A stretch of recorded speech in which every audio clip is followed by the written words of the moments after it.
दोस्तों ये कहानी ऐसे दो मर्दों की है जिन्हें बहुत सालों पहले फ्रीज कर दिया गया था, लेकिन एक दिन जब उन्हें बाहर निकाला गया तब उन्हें पता चलता है कि दुनिया से सभी मर्दों का नामो निशान मिट चुका है। हर जगह सिर्फ औरतें हैं और इन औरतों के बीच में सिर्फ ये दो मर्द ही बचे हुए हैं। तो कहानी शुरू होती है साल 1991 से। यहाँ पर हम एक प्रेस कॉन्फ्रेंस को देखते हैं जो हो रही थी सदी के पहले ह्यूमन हाइबरनेशन के बारे में, और इसमें वॉलंटियर कर रहे थे दो आदमी, मैक्स और एल्बर्ट। वहीं पर हम एक प्रोफेसर को देखते हैं जिसने इस मशीन को बनाया था। फिर प्रोफेसर सभी को बताता है कि हमारा ये एक्सपेरिमेंट सफल रहा है। हमने इस चिंपांजी को 6 महीने के लिए उस चैम्बर में डालकर रखा हुआ था और इस चिंपांजी की उम्र बिल्कुल भी नहीं बढ़ी, ऊपर से वो बिल्कुल स्वस्थ भी है। इसलिए प्रोफेसर अब अपने अगले एक्सपेरिमेंट के लिए इंसानों का इस्तेमाल करना चाहता है, जिसके लिए मैक्स और एल्बर्ट उस मशीन के अंदर जाना चाहते थे। प्रोफेसर कहता है कि इस बार मैं इन तीनों को 3 साल के लिए मशीन में डालना चाहता हूँ, लेकिन ये काम बहुत ज्यादा रिस्की था क्योंकि इंसान का शरीर चिंपांजी के शरीर से बहुत अलग होता है, इसलिए इस काम को करने में दिक्कतें हो सकती हैं। लेकिन इस सबके बाद भी मैक्स और एल्बर्ट उस मशीन में जाने के लिए तैयार थे।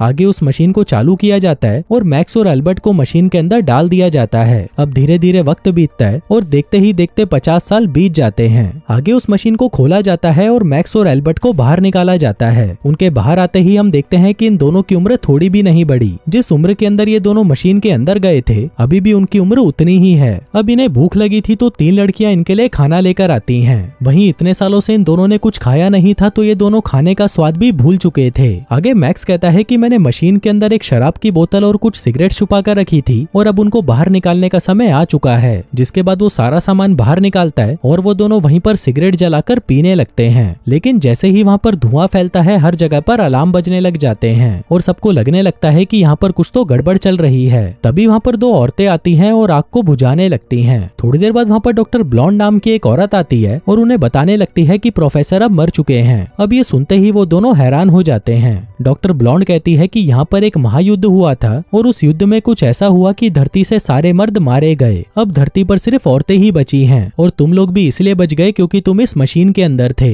अब इस बात को सुनकर वो दोनों बौखला जाते हैं और यहाँ से भागने लगते हैं। लेकिन जैसे ही वो बाहर के दरवाजे को छूते हैं उन्हें बिजली का एक जोर का झटका लगता है और वो नीचे गिर जाते हैं। आगे एल्बर्ट इस बारे में सोचने लगता है और मैक्स से कहता है कि भाई सब कुछ ठीक है, हम 50 साल से मशीन के अंदर थे ना, इसलिए हमें ऐसा लग रहा है। मैक्स कहता है कि भाई तुम बिल्कुल ठीक कह रहे हो, अगर इस धरती पर मर्द ही नहीं है तो हमारी जनरेशन आगे कैसे बढ़ रही है। उधर दूसरी तरफ इनकी बातों को डॉक्टर ब्लॉन्ड सुन रही थी और फिर वो इन्हें जवाब देती है कि यहाँ पर बच्चे मशीन से बनाए जाते हैं। अब इस बात को सुनते ही वो दोनों और भी ज्यादा हैरान हो जाते हैं। उधर दूसरी तरफ डॉक्टर ब्लॉन्ड के पास एक और डॉक्टर मारिया आती है और वो उसे कहती है कि तुम्हें अपने रिसर्च के बारे में बाकी के डॉक्टर से भी बात करनी चाहिए, तुम ऐसे ही चुपके से इन दोनों पर रिसर्च नहीं कर सकती। वहीं दूसरी तरफ हम मैक्स और एल्बर्ट को देखते हैं जिनके कमरे में एक टीवी अचानक से चालू हो जाता है और उसमें एक बच्ची कुछ बोल रही होती है। अब ये देखकर मैक्स समझ जाता है कि जो बच्चे पैदा हो रहे हैं वो टेस्ट ट्यूब की मदद से हो रहे हैं। अब ये सुनकर मैक्स दुखी हो जाता है और कहता है कि ये लोग बच्चों के साथ ऐसा कैसे कर सकते हैं। एल्बर्ट कहता है कि पिछले 50 सालों में बहुत कुछ बदल चुका है, आजकल तो इन औरतों को प्रेग्नेंट होने के लिए इंटीमेट होने की भी जरूरत नहीं है। जिसके बाद ये दोनों दारू पीने लगते हैं और इमोशनल हो जाते हैं। फिर अगली सुबह जैसे ही इन दोनों की आंख खुलती है ये लोग अपने सामने डॉक्टर ब्लॉन्ड को देखते हैं। वो इनसे पूछती है कि तुम दोनों को कैसा महसूस हो रहा है। मैक्स कहता है कि अभी तो सब कुछ ठीक है, लेकिन अगर तुम मेरे साथ इंटीमेट हो जाती तो ज्यादा मजा आता।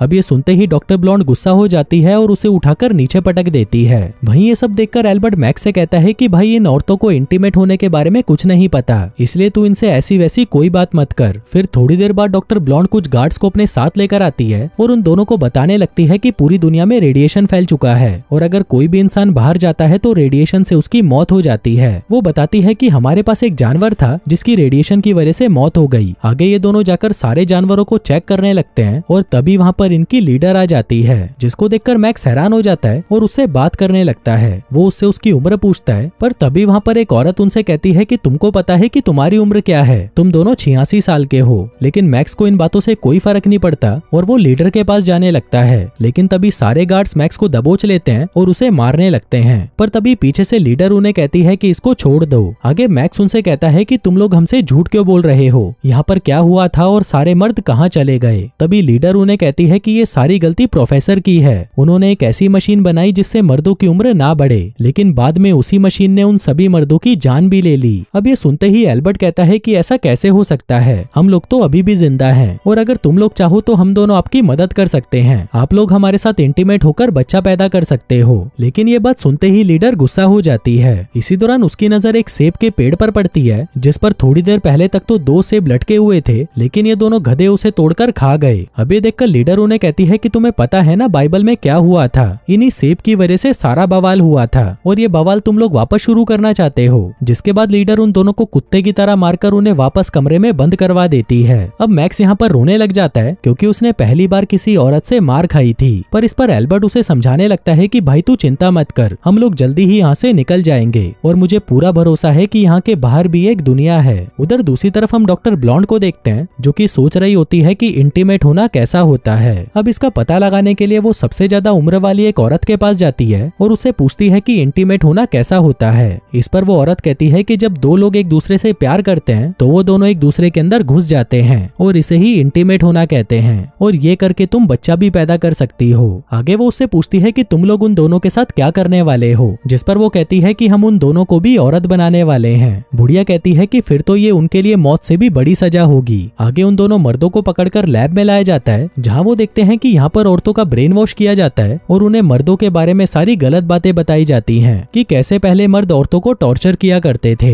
आगे इन दोनों को एक एक फॉर्म साइन करने को दिया जाता है जिस पर लिखा था कि इन दोनों के शरीर पर एक्सपेरिमेंट्स किए जाएंगे, लेकिन ये पढ़ते ही वो दोनों फॉर्म पर साइन करने से मना कर देते हैं। फिर कुछ देर बाद उनके ऊपर की सीलिंग खुलती है जहाँ पर बहुत सारी औरतें बैठी हुई थी। दरअसल ये औरतें यहाँ पर फैसला करने आई थी कि इन मर्दों के साथ क्या करना चाहिए, लेकिन ये सुनते ही वो दोनों वहाँ से भाग जाते हैं। फिर रास्ते में इन्हें 2 औरतें नजर आती हैं जिनको देखते ही वो उन पर टूट पड़ते हैं और उन्हें किस करने लगते हैं। वहीं वो सारी औरतें मिलकर ये फैसला करती हैं कि अब वो इन दोनों मर्दों पर एक्सपेरिमेंट्स करेंगे। दूसरी तरफ वो दोनों भागते हुए नीचे पहुंच जाते हैं जहाँ पर इनको एक अंडरग्राउंड रास्ता नजर आता है जिसकी मदद से वो दोनों और नीचे पहुंच जाते हैं। फिर बाहर आते ही उन्हें वहाँ पर एक शराब की बोतल पड़ी हुई मिलती है और उसके साथ एक न्यूज़पेपर भी जिसमें लिखा था कि 1993 में एक ऐसा हादसा हुआ जिसमें सारे मर्द मारे गए। पर तभी वहाँ पर इनको पकड़ने के लिए कुछ गार्ड्स पहुंच जाते हैं जिनको देखते ही वो वहाँ से भागकर एक टनल की मदद से बाहर आ जाते हैं। फिर बाहर आते ही इन्हें वहाँ पर बहुत सारी औरतें दिखाई देती हैं जो कि पार्टी कर रही थीं। दरअसल ये औरतें बागी थीं और ये लीडर के नियमों को नहीं मानती थीं। अब वो दोनों ये सब देख ही रहे थे कि तभी वहाँ पर गार्ड्स आ जाते हैं और इन दोनों को दबोच लेते हैं। वहीं नीचे भी वो सभी औरतें गार्ड्स को देखकर डर जाती हैं और वहाँ से भागने लगती हैं। अब इसी भगदड़ का फायदा उठाकर मैक्स और एल्बर्ट भी गार्ड्स को चकमा दे देते हैं और वहाँ से भाग जाते हैं। लेकिन भागते भागते ये लोग एक लिफ्ट में पहुंच जाते हैं और वहाँ ये देखते हैं डॉक्टर ब्लॉन्ड को, जिसको देखकर ये दोनों डर जाते हैं। पर तभी डॉक्टर इनको समझाती है कि अगर तुम लोग बाहर गए तो जिंदा नहीं बचोगे। इस पर वो दोनों कहते हैं कि हमको पागल मत बनाओ। तभी डॉक्टर ब्लॉन्ड उन दोनों को एक मशीन के पास लेकर आती है और उससे उनको बाहर देखने के लिए कहती है। फिर उस मशीन से देखने पर उनको पता चलता है कि बाहर हर जगह तबाही मची है और कोई भी इंसान बाहर जिंदा नहीं रह सकता। इसके साथ साथ डॉक्टर उनको बाहर का रेडिएशन भी दिखाती है कि बाहर का रेडिएशन लेवल कितना ज्यादा है और इसी रेडिएशन की वजह से सारे आदमियों की मौत हुई थी। लेकिन वो दोनों उसकी ये बातें नहीं मानते और कहते हैं कि हम तो बाहर जाकर मरना पसंद करेंगे, जो कहकर वो वहाँ से चले जाते हैं। तभी डॉक्टर ब्लॉन्ड कहती है कि मैं तुम्हें ऐसे मरता हुआ नहीं देख सकती, जो कहकर वो वहाँ पर गार्ड्स को बुला लेती है।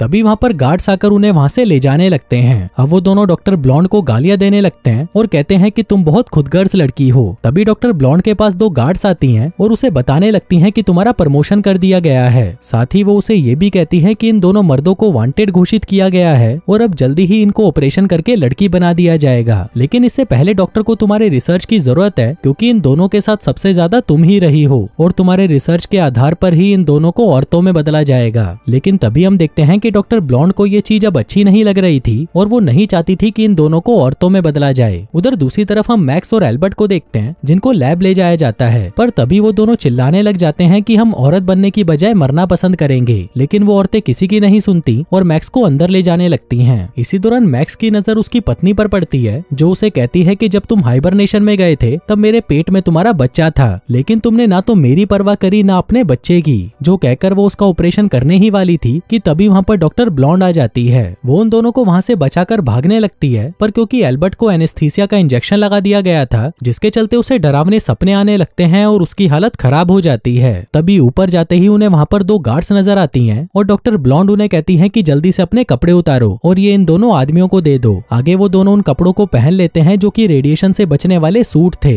जिसके बाद वो उन दोनों को बाहर निकालने की कोशिश करती है, लेकिन उससे मेन गेट नहीं खुलता। डॉक्टर ब्लॉन्ड गार्ड से पूछती है कि ये खुल क्यों नहीं रहा, जिस पर वो दोनों कहती है कि इसका पासवर्ड है जो सिर्फ हमारी लीडर को ही पता है। अब ये देखकर मैक्स को गुस्सा आ जाता है और वो उन्हें गालियां देने देने लगती हैं। पर तभी अचानक वो देखती है कि वो दरवाजा खुल गया है, जिसका मतलब था कि दरवाजे का पासवर्ड गाली था। अब डॉक्टर उन दोनों को अकेले बाहर नहीं भेजना चाहती थी, इसलिए वो डिसाइड करती है कि वो भी उन दोनों के साथ जाएगी। जिसके बाद वो भी रेडिएशन से बचने वाला सूट पहनती है और वो तीनों ऊपर चले जाते हैं। फिर ऊपर जाकर वो देखते हैं कि हर तरफ तबाही मची हुई है और सब कुछ बर्बाद हो चुका है। लेकिन मैक्स जैसे ही आगे बढ़ता है वो एक पर्दे से जाकर टकरा जाता है, जिसके बाद वो एक चाकू निकालता है और उस पर्दे को काट देता है। आगे वो सब उस पर्दे से बाहर निकलते हैं और देखते हैं कि बाहर तो सब कुछ नॉर्मल है और अब तक ये लोग जो भी देख रहे थे वो सब एक नाटक था। फिर ये लोग चारों तरफ घूमने लगते हैं, जिस दौरान उन्हें एक बीच नजर आता है, जिसको देखकर ये बहुत खुश हो जाते हैं। लेकिन फिर थोड़ी देर बाद उन सभी की ऑक्सीजन कम होने लगती है। पर तभी मैक्स अपना सूट उतार देता है और देखता है कि यहाँ पर तो कोई भी रेडिएशन नहीं है। दरअसल वो लीडर इनको बेवकूफ बना रही थी और इनके साथ साथ बाकी की औरतें भी उसकी बातों में आ गई थीं। फिर थोड़ा और आगे बढ़ने पर इन्हें एक बड़ा सा घर दिखाई देता है और ये लोग उस घर के अंदर चले जाते हैं, जहाँ पर इन्हें बहुत सारा खाना मिलता है। फिर कुछ देर बाद वहाँ पर एमा आती है और उन्हें कहती है कि तुम लोगों को गिरफ्तार किया जाता है। पर इसी दौरान उसके सूट में ऑक्सीजन खत्म होने लगती है और वो वहीं पर बेहोश होकर गिर जाती है।